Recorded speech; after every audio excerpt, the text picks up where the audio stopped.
Welcome to Blue Monday, the day after Everton draw 0-0 with Aston Villa at Goodison. I'm with Dave Downey and Matt Jones will be joining us shortly.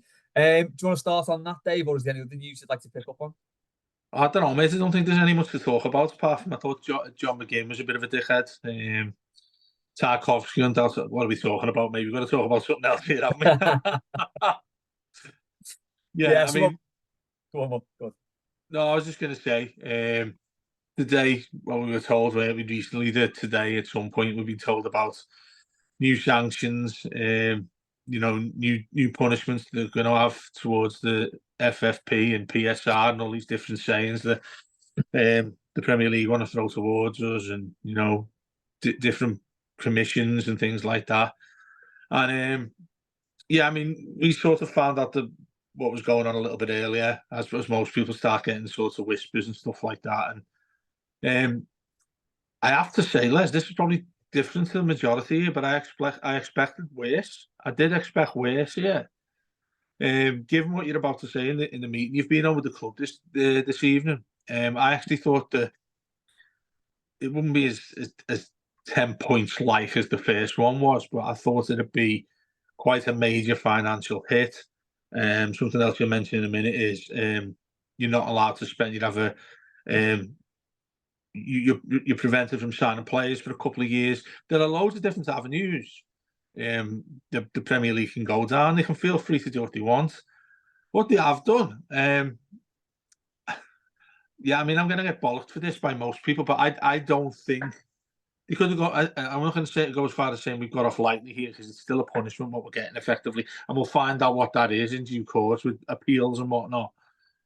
But I felt Everton could have got off a lot worse than this today, and I know that sort of mixes with what we had earlier this season. They sort of mix together, don't they? The sort of hand by hand, what we've had happen today and what we had with the 10 points deduction. So I can understand why it might go in a certain direction. But yeah, I think that if it's no points, mate, sadly, that's the best we can hope for these days, isn't it?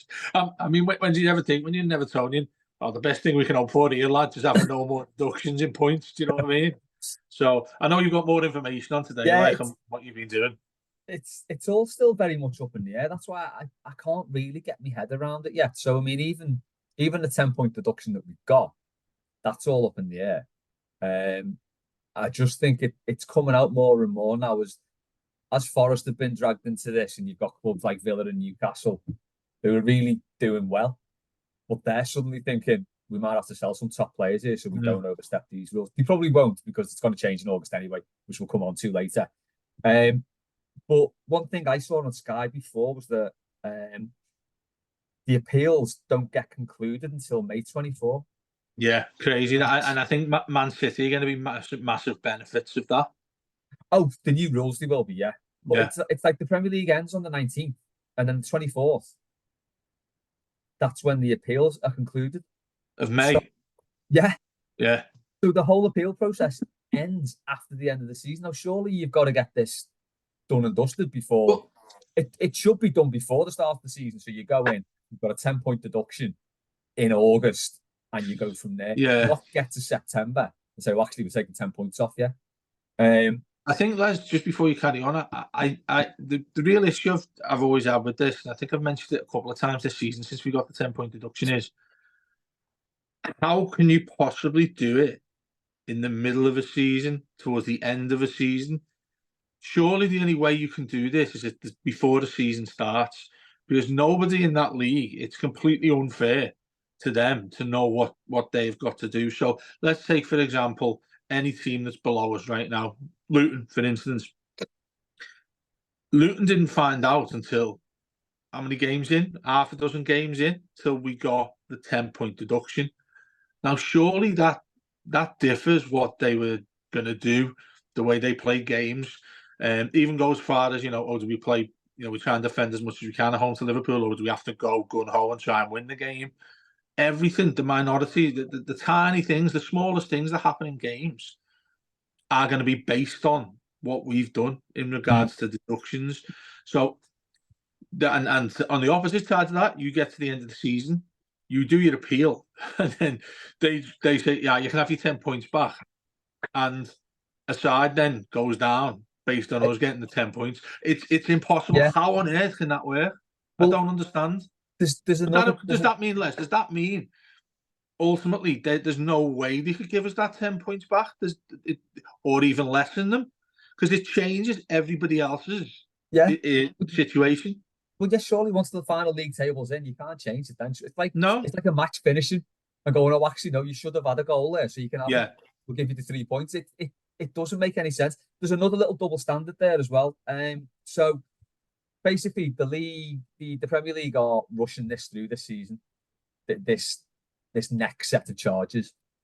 Now, last year, I think it was, when Leeds went down, Leeds and probably Burnley, I'd imagine, because they were in like hand in hand, weren't they, like trying to get us done that season.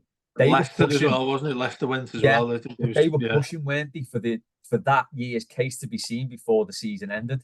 And the Premier League said it's impossible. But Yeah, then now, went and did it the opposite way. but now this season they're saying, oh yeah, we've got to get this through before the end of the season. Before they changed the rules in August, it just stinks. I don't like the whole it's corrupt. They want to do us in. They want to see us out because I don't know why they'd want to do that, but I don't really get what they get out of constantly changing how things work. I don't understand it. It's baffling. Well, when you've got to a situation where it reverses again, if we if we're in the bottom three and you've got a side, well, it did effectively happen, didn't it, when you had Leeds just above us and stuff like that. When they're in front of us by less than 10 points, do you know what I mean? And then we got the 10 points back. They then go down, we stay up. We're obviously buzzing, aren't we? You take anything you could to stay up in the Premier League. Yeah, It's just going to continue and continue and continue, isn't it? Until it does not. So if they even keep those rules, like the likes of Leeds and Burnley were originally kicking off, I can fully understand why if you're a supporter for any of those clubs, you'd be going nuts right now that Everton only got that 10-point deduction when this league started. Because when they've initially started complaining, it was the previous season where they could have stayed up. yeah, exactly. And if they rush it through this season, and let's say us and Forest get 10 points deducted, and we both end up going down, there's two teams that have stayed up this season that probably haven't done it on merit, as in like they put in the performances and won the Yeah, requisite amount of points to stay up. Whereas, as you say, Leeds and Burnley, or would have been what? Who finished bottom? Was it Leeds? So it would have been, say, Leicester and yeah, Burnley, let's say, would have stayed up had that process gone through that season. There's just so many inconsistencies in it. And we all appreciate that the club should never have gotten this position. yeah. You Well, know, the it, other it's side, Les, is that we could stay up by finishing 19th if they give us them 10 points back. yeah, Then that's it. you could relegate somebody who's what 16th. That's literally able to happen based on what we've seen so far. Yeah, it's just none Insane. of it makes much sense. Matt, what do you make of any of this? I know you're loath to talk about it, as we all are, because it's not Oh, it's not what we're in it for at all, is it? But it's the only thing that people are going to be talking about now. man, I'm just so knackered today. Like, I've got like a cold and everything. I feel like I've just been getting like gradually iller all day as this news got closer to breaking. Um, I'm just so fed up. Like, and Dave, I'm sure you'll attest to this. Like, I made when this deduction happened, I was literally like, right, I'm going to try and be positive all the way through this and try and like put on a positive mindset and like think about how it can work well. And we had the chat about that Fulham game and we should go for it. And like, I was on such a high about the team, but like in some senses, like, it just feels like sort of betraying a bit what is really deep down there, and like what I feel like now. It just feels like there's like this huge black cloud just over the entire football club, and I'm just sort of looking at this season now, and I'm just thinking like, where are we going to get our joy from? Like, Hmm. how is any of this going to be an enjoyable experience? We could win a derby against Liverpool at Goodison Park, and it will be a good day. But we could potentially have those points taken off us at the end of the season. We could stay up again at the end of the season. In the last day game like against Bournemouth, which wouldn't be great, but we could have a day of relief and survive by 1 point, and we might get retrospectively done.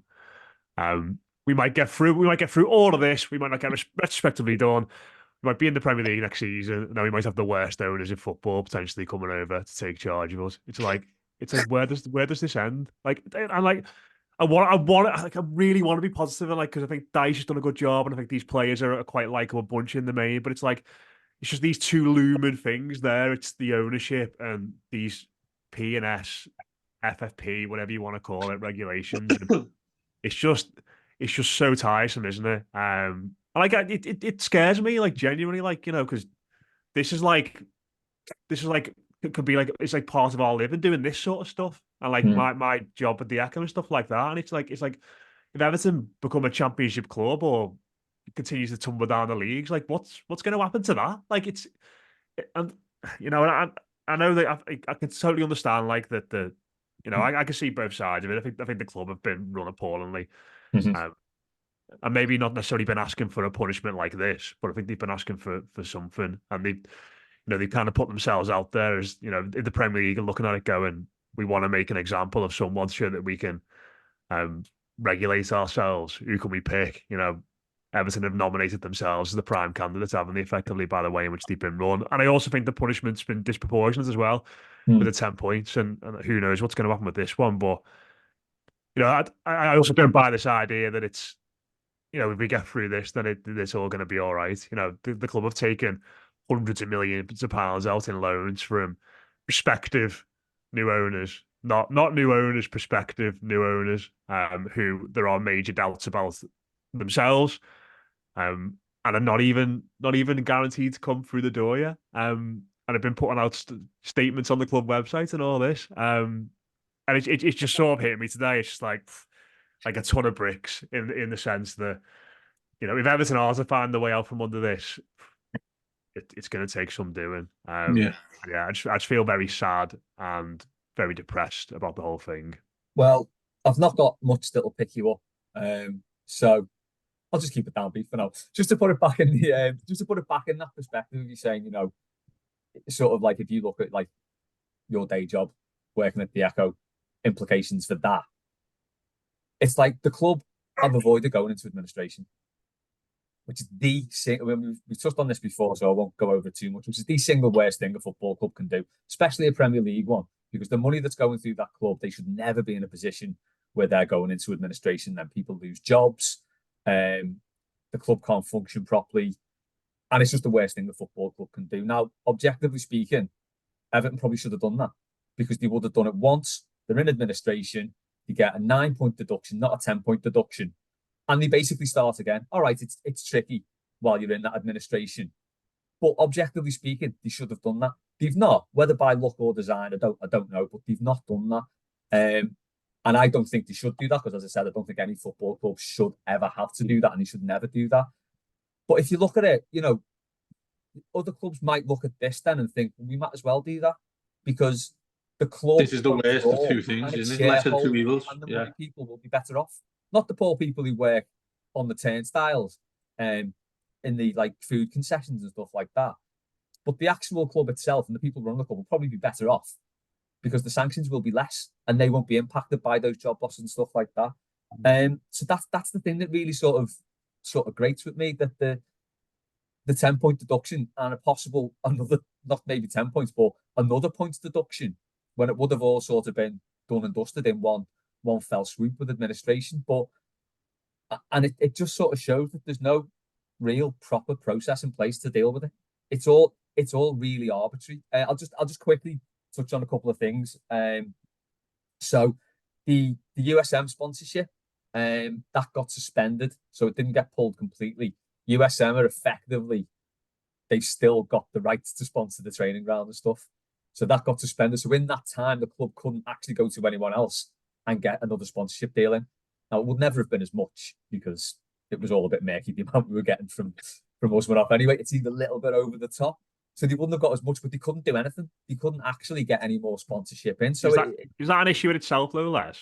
I think so, yeah. Because locking yourself into that kind of deal, like an overinflated deal like that, relying so much on it, and again, yeah, it is. It's another thing, isn't it? It's like it's potentially a mistake, does it contribute to a 10-point deduction mistake? They're probably not, but it's enough one of them where in hindsight you look back at it and go, was that the smartest idea, really? Yeah, Was that not connected to USM? Sorry to interrupt me. That USM side of things had that link with the new stadium, wasn't it? That he got the first pick of being the sponsor. the naming rights. Yeah, and it was what was it, around 50 million, was it, that he threw in for that, or said he paid for that, or something like that? I thought it was something stupid. I mean, though. but that in a nutshell just shows you the piss take of the way the club's being ran, doesn't it? Do you know when you're doing accounts and like you're writing everything down, what you've earned or whatever? We do our accounts every year. You give it to somebody to do. Looking at that, do you reckon Everton has just wrote down, even fucking idiot himself, Machiri, who's an accountant, ironically, when he's putting his accounts down and all that, he sees, yeah, we can write off this year's because we're getting 50 million quid from him for the new stadium. Well, that's just in a nutshell how pathetic everything is there. This is how business works at this level, isn't it? They just write off so much stuff. It's so murky, and there's all sorts of loopholes and tricks that they pull at this level. Like, Man City have had some, and they're going to be up for it at some point. But they've done all this naming rights thing as well. It goes on at every, when you've got a multi-billion-pound industry, this sort of stuff is just commonplace. It's just how it works. Typically, Everton have been burnt by it. So I'm just laughing at Mr. Silk, mate. Super Silk. It's one of them, though, isn't it? It's like, that City deal, like when it happened, everyone was like, not sure about that. And like at the time, it was, and like with the USM ones, it was almost like, well, that sounds an amazing deal, like too good to be true, amazing. And like obviously at the time, we're all very excited about it because we're getting paid loads of money and that kind of thing. But yeah, like I think from Everton's perspective, like I do get the frustration around the way in which this has all been met out in regards to. Obviously, the last one, they admitted a breach, didn't they? Like in the end, after initially coming out and saying, no, we haven't done anything wrong, we're going to fight this. They did admit a breach, I think, in October, wasn't it? They changed the mind on that, and then obviously went through the mitigation, and obviously it's not really worked, and that appeal's going. But it just feels like, I mean, everything's on that appeal now, isn't it? Effectively, because the defense in the appeal is what is effectively them. Is what they're effectively going to use to fight this new charge. And obviously, we don't know the intricacies of that yet and what it's about and where Everton have spent the money and gone over here. I've seen Matt Fluss did some calculations today. I mean, I'd love to know where he got those numbers from, but like but I think this is not just about player trading, is it, and players coming in and out and how much we've made in the transfer market. It's about a lot of other things, and I think it's going to be interesting to see what we've kind of gone over on in that sense, and whether the year that the year that wasn't included in the last charge we got, so whenever that was, whether we were on track to be proportionately above the threshold in that year, and things were getting better in that year, or there's been like a kind of continued trajectory of just the same mistakes. So I think that's what's going to be interesting to me, because if Everton had done more. If Everton have shown in that extra year that they're going in the right direction and they're on a better trajectory, and the proportions show that, then I do think it's a bit mad that they're getting punished again for 2 years in which they've already been punished for, effectively, isn't it? It is like double jeopardy. I think that the idea I got was that the way the Premier League, so the EFL have got different rules, and they cap the amount of losses that you can make in a certain period. So if you've got a 2-year period and you make a 30 million loss, once one of those years is out the way, that sort of loss will be written off for that period, and they'll move into the new period. It seems like the Premier League one's rolling over, so this is where you get the situation where you can be done twice for effectively the same thing. And there's all, as he says, it's not just player sales and wages and things like that. It's the new stadium. That's a huge thing for the club. It's a massive expenditure. You look at Tottenham's ground, that went massively over budget as well. Most of these projects do if they drag on a little bit longer. This is going on a year longer, so that's going to be a lot more cost as it is. One interesting thing with that is as well, the club had a deal with the Premier League again for 2021, where I think the stadium interest was taken into account. Yeah, they And changed it for us, didn't they, on that first go around to be able to, we could basically include that as part of the Yeah, community deductibles on the yeah. P&S. But then they told the club that they weren't carrying that through in the October of that year, so the club couldn't do anything to sort of mitigate for it. So where we sold Richarlison on June 30th, we could have been in a position where it wouldn't have been great for the team, but maybe we sold Richarlison and Pickford, let's say, to cover what would have been the extra losses for the stadium interest. But the Premier League, after the transfer window and everything had shut, had said, actually, we're not going to carry this interest deal we've got on. It's different for 2022 at a time when the club couldn't do anything about it.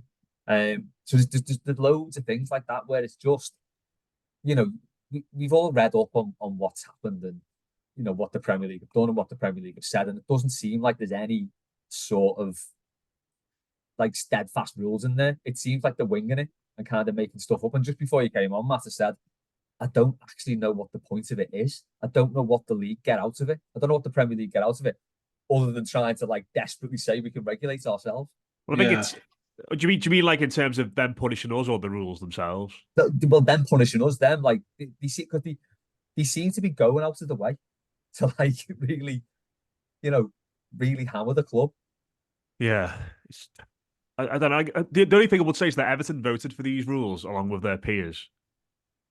Yeah, like and they knew them. And listen, like it's mad the idea that we could get punished for trying to build a stadium and regenerate an area and stuff like that. But these rules were passed by the clubs, I think I'm right in saying. And like I think that the new rules that are going to come in again will go down a similar trajectory. So like Everton knew them, and like it's one of them. It's like you can have like a 20-mile-an-hour speed limit on like a dead long road and like be like, oh, this is ridiculous, but you've still got to stick to it. Otherwise you get punished. So like again, like I've got sympathy with the club on one sense, but I've also got not much sympathy with them in the other. Like, I think Dave's shaking his head. Maybe he's probably got even less sympathy with me. But again, it's one of them. Like Everton have been like dreadfully wrong, like dreadfully wrong. And like I think in the back of all our minds, we sort of anticipated like something like this, or like a big fine or something has been coming for a long time because of how bad it is. I think it's just whether you think the punishment necessarily meets the crime. At the moment, I think it is harsh, but it's just one of them where you look at it and think if we just made sensible decisions, if we were just a bit more aware about our spending and a bit more aware about the rules which we voted for, then maybe we wouldn't be in this position either. Well, just on that, Dale, just come to you on that. So basically, it feels like ultimately it's us that are getting punished. It's the fans that are getting punished. Even though for years we've been coming out against how this club's getting run, and we've been shouted down by people in the media saying, "What do you mean you're doing all right?" And there's been a lot of pushback on people who've been like sort of giving the club grief about how it's run, and rightly so, as it's all come out now. So while we've been sort of screaming into the void about this kind of thing, we're now the ones who are getting punished. How does when it was the Sky Six with the Super League, the whole rhetoric there was you can't punish the fans because it's the clubs that have done it. But this seems to be like, well, we don't care anymore. Is that how it feels to you? That's the sort of the feeling I'm getting from this. Now it's like that's disproportionate in itself, that we're the ones that suffer. We're the ones that suffer, but I still can't help but the narrative for me has changed a lot given the amount of punishment that we've had from Premier League, the points, and whatever else has coming to from the appeal and things like that. I kind of, and I think I'm in probably in most of the people who don't vote this way if they were given the selection to make here, but this doesn't happen without what the club has done.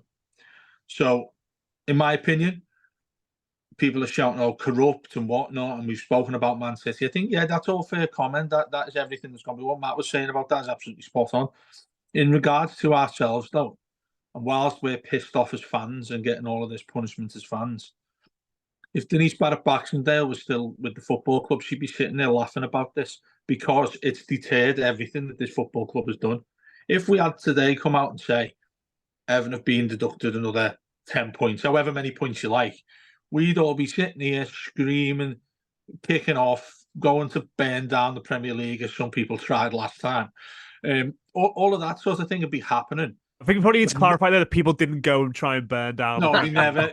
That is not a literal thing. I wasn't being literal about that. Shooting fireworks at the building, was it? Yeah, if you went down there, yeah, there was some fire taking place in somewhere, but there may have been pitchforks as well. Yeah, it's that Simpsons thing, isn't it, on the gifts with everyone running down there with fucking sticks and fires. But what my point was when you get to a stage where something's happened, we can all take pieces of paper with pink, corrupt Premier League faces on and all that stuff. That's fair enough. That's fair play as well, because we are being punished. But I don't think that's happened due to just the level of punishment that we've been given. I think it's happened because of the word that's on those flags that everybody's running around with, and that is corrupt. The corruption side of it is what people refer to as the big six and stuff like that. But Everton themselves have put themselves in a position where anything like that can happen. So my whole point and question about this is, you can talk about that till you're blue in the face, how much we've been given, what's going to happen from it. We have given a organisation a free option to do what they like to us. They could literally do whatever they like. All we can do is make an appeal. I'm not confident of that going ahead, really not, because initially when that, I don't know who finally makes the judgment. Is it an independent commission or something like that, or the government? Something will be made that way. It's a new commission, Dave, for the appeal. It's a new commission who deals right. with that. Yeah, it's Dr. Fun Puppets and Shank's hologram apparently on it. Yeah, but they're not going to be independent if the Premier League have said we need a commission to sort this out. It's just, anyway, regardless of that, Everton get to the position they're in because of Everton, and that's where I stop. Anything else that comes, we can all sit here all night for that weeks to come and say, "Oh, this is harsh. This is harsh. This is harsh." It doesn't happen without Everton the way they've been run, and that's where the buck stops with me. And you spoke there, Les, at the start of chatting to me then about this is where the fans, everyone, all this shit might happen, but it's the fans that miss out. It's the fans that are punished above everything else. Everton fans are punished because of who's led our club. Everton are punished. Everything before this happening. Look at our state. Look at the podcast. Look when the Blue Room started. How many times have we talked about Everton in a positive manner that we're going to go places? That's a rarity compared to how we've spoken about the state of that football club for a long, long time. You go back, and do you know what? Today I was just thinking of. Remember, you go back to years when you had the Blue Union, you had what was it, Kiosk as well. City. Yeah, all that stuff. Those fellas, and obviously women involved in it too. You look back and think, wow. I openly say it. I criticise them, saying, "What are you playing at? Why are you disrupting the harmony we've got within the football club?" But when you see what's happening right now, that's absolutely spot on what those people did. Back to the Ken Wright days, Peter Johnson even, before that, and then you kick on to come up to Mashiri. All of those things happen and people are protesting against it. Fair play to them all as far as I'm concerned. And I've sat there saying, what are you playing at? Because the club matters more than you banging on about something that's happened. I've openly said it. I was funny enough trying to find a podcast today where I've said, why would you be doing this when, let's focus on the club and what's going on the pitch? And they're saying, no, that's not going to continue to happen unless you sort out what's going on at boardroom level. And they're absolutely right. It's very draining, isn't it? Yeah, no, it goes back to what Matt said. Yeah. About like when he came on, he basically got his hands all over his face like that. I mean, that's not what you want to be as a football fan. You don't want to talk about this. We have to talk about this because it's the way Everton have ended up. The way in which on the pitch happens now goes back to when we initially got the 10 points, and we're like, these lads are going to be well up for this. That Man United game when they scored that wildly at the start, that could have gone, sliding moments we spoke about, didn't we? Sliding doors. That doesn't happen. We could have won that game 2 or 3-1, gone on a better run than 4 wins and stayed up straight away. That's all we can rely on now. So, you can imagine to say, and most people will be saying it, Wednesday night against Palace at home in an FA Cup replay, everybody's going to be going nuts and against it. They'll all be there. Everyone will be there with the corrupt stuff and all that. That's why I initially said Sean Dyche is probably the best man to have in charge of us. I think Matt said that in different words. You're happy to have Sean Dyche in charge. Where do we stand with it though? Where do we stand with all of this now?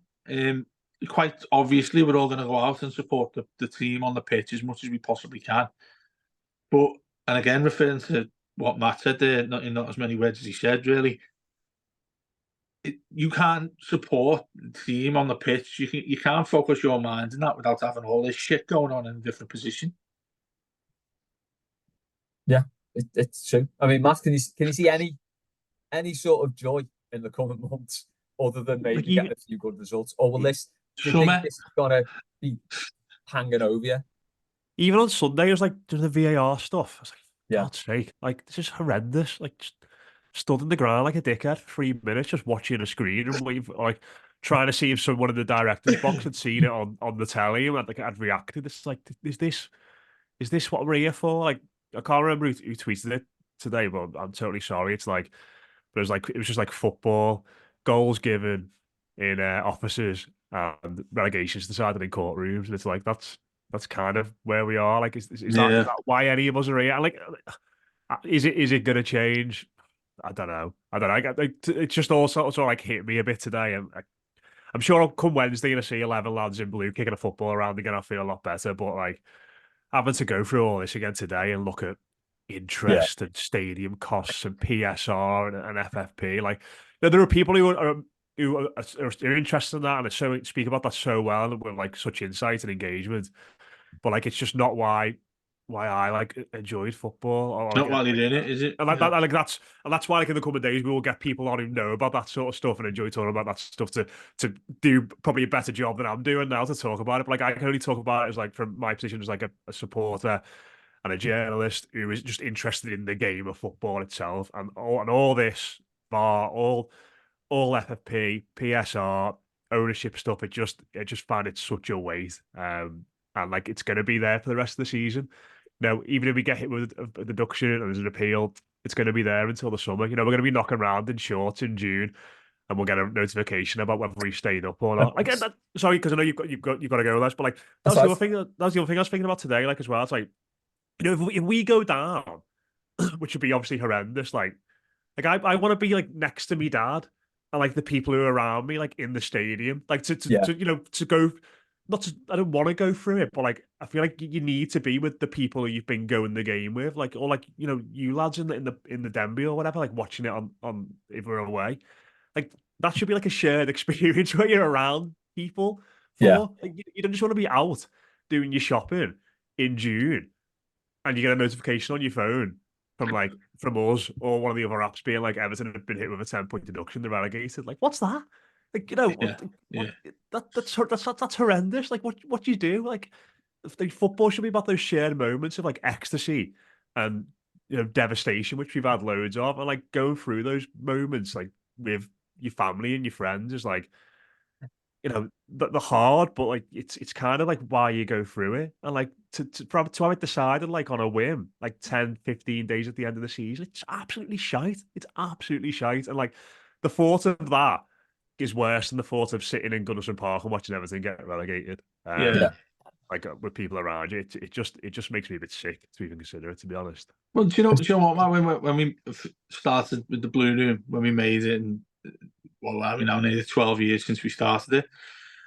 The intention of it was not to be talking about shit like this, was it? You have the odd time when you're talking about it, but you know, it used to be excited when you get into transfer window. Think, who are we going to sign? Who do we get in on loan? What can we do? You look back to the start of that year with Martinez, and we spoke about it on Les's show and who your favourite sort of thing was. That's proper stuff you want to be talking about as a fan, and certainly on a podcast as well. And I know since that's been the outline of many years that we've had to cover on this, Matt. It has, and I can see, can perfectly get your point that when you're sitting here, I know you're looking drowsy because you've got a cold, but when you're sitting here like with that that assumption on your face that it's just not going to stop. When does this actually stop? And you're right. Nobody could say, "Oh, yeah, at the end of this season it'll be sorted." It's just going to be kicked further and further down the line, and that's based on what the Premier League and everybody else is doing with changes and whatnot. It is hard to keep your head up about going to a game, and I mean, Les, when me and you used to go to a few aways as well. Do you remember when we got down to Spurs?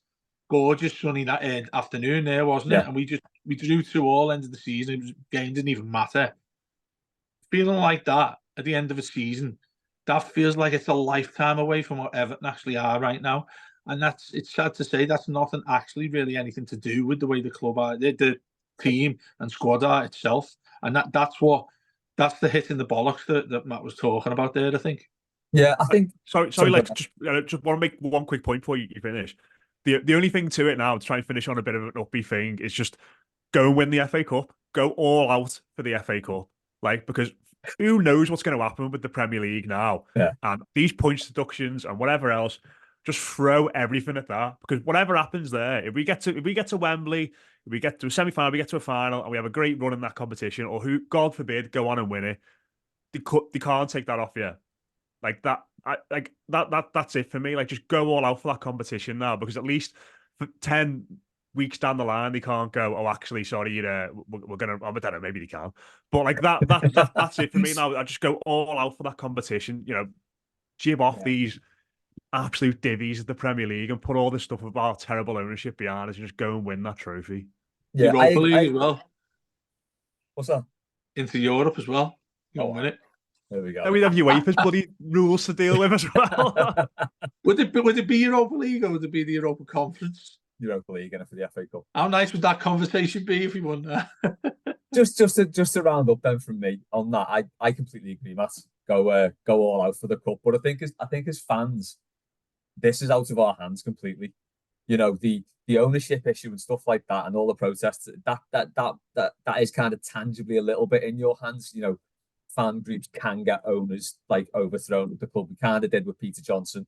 Walter Smith helped out massively with that, as did Selling Duncan Ferguson. But yeah, I think as fans, all we can do now is just go and support the team.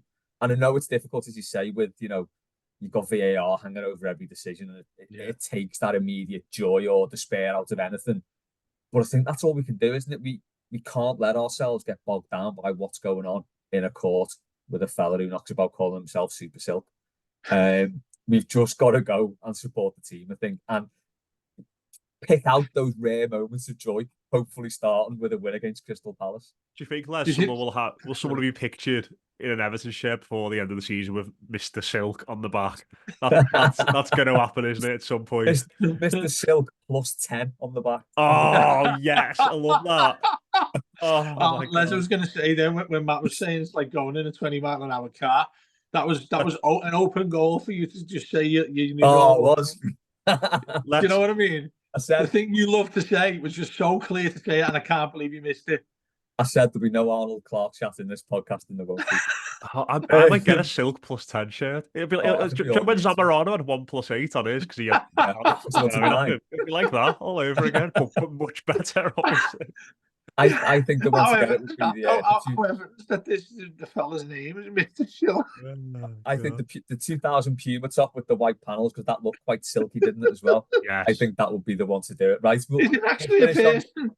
This isn't his name, is it? It's just a reputation. It's just like Silky, his mates call him, Silky Sue. When it was first said, I thought it was like 20 ciggies. I mean, he's slick 20 bits. 20 Super Silk. But not for me, the funny man.